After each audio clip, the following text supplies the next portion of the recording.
Hey everybody, and welcome back to the board meeting. Today I'm going to be doing a reviews and ratings episode where I'm going through 11 games that I've played in the past week or so with my friends here. I've got quite a few 2020 titles in this one, but still a couple older ones as well. Let's jump right into it with one of those filler games, the Oregon Trail card game. The Oregon Trail is a re-implementation of the old computer game I used to play as a kid, and I'm sure a lot of you did as well. In it, you will be laying trail cards trying to make it across the country by matching a path from the previous card played. The problem is, you aren't actually making any decisions. You are just playing cards if you're able to match the path, and if not, you draw a card. I'm giving this game a 4 rating.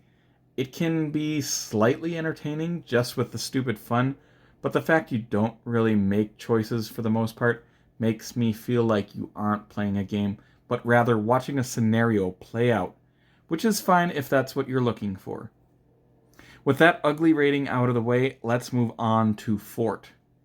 Fort is this cute little deck building game about building up a fort by playing different cards that have kids from around the neighborhood on them. On your turn, you play a card that usually has a top and a bottom action you can do. Then other players can follow you and use that top action on your card. You will be collecting resources, which are pizza and toys, to try and help you build up your fort. I thought it was a fun little game that I will give a 7.5 for. I really enjoyed that any of your cards you didn't use went into your yard, which would then be available for other players to take from. It's a pretty neat little game. Let's now check out one of the older games on this list in Onitama. Onitama is like board gamers' chess. Each player has 2 cards that show the movement they can perform on them. There is also a movement card put in between the players. When a player uses a movement card, they switch that card out with the card in between the players. Onitama is just sort of this fast game of trying to outmaneuver your opponents and trap them until you have reached victory. This is the first game I ever think to show anyone anytime they mention they like chess. This is a great game that I've played many times. It gets a rating of 8 for me. It is a game that still gets to the table close to once or twice a month, which says a lot about it for how much I have played it. Checking out a real-time game now with 5 Minute Marvel. 5 Minute Marvel is a real-time game where you have to lay down cards from your hand matching the symbols of the villain card they are facing. And you are facing a few dozen of these minor villains each match, and at the very end is an even harder supervillain to take out. And you do this all in a matter of 5 minutes. And that 5 minutes is a bunch of chaotic fun. I'm giving this game a 7, but there is one caveat. I've broken this game out twice. Once with my son and nephew, and once with a friend. Both times we played through and beat the entire game in probably around an hour or 2. Now, there is no desire for any of us to ever play it again. It is a fun game with not much replayability, in my opinion, if that matters to you. Let's get Western now with Rolled West. Rolled West is the roll and write version of the bigger game Gold West. You will be rolling dice that will be used as resources to do things like make settlements, fulfill contracts, and invest in Boomtown. This game didn't resonate much with me, so I'm giving it a 6 because I feel it didn't do anything special in the mechanics to set it apart and make me want to keep this game in my collection. Let's move right into another small game with Ohanami. Ohanami is a card drafting game that is almost like a sequel to the card game The Game, except this game is competitive instead of cooperative.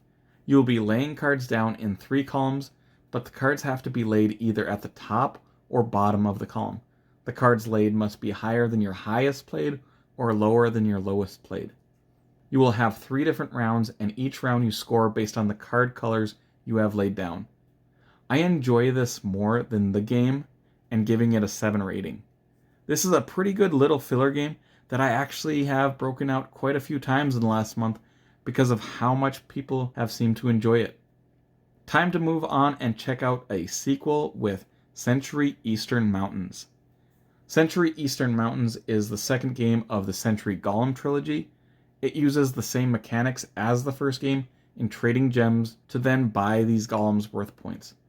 Except in the first game, it uses cards while this one you will be moving around a board with a wagon, landing on spots, and then taking that spot's trade action. I'm giving this a 7.5 rating, and if you like the first century game, I would find no reason you wouldn't like this one as well. It just adds a little more girth from the first game. Checking out now another roll and write with Imperial Settlers Roll and Write.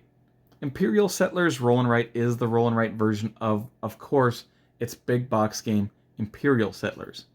You will be rolling dice that will determine your resources for that round, along with how many actions you get to take. You will use these resources to help you build your civilization. This game was just pretty blah to me, and I played it solo. The few times I was playing this, I kept looking for some wow factor somewhere hidden in the game, but it was never presented to me. I'm giving this game a 6.5 solo rating, and I'm afraid it did nothing to stand out of the roll and write crowd for me, so not sure when this game will get back to the table. Now let's look at a small filler card game in Schotten Totten 2. This is the sequel to the older card game Schotten Totten. When this was announced, it was an automatic pre-order because of how much I like the original game.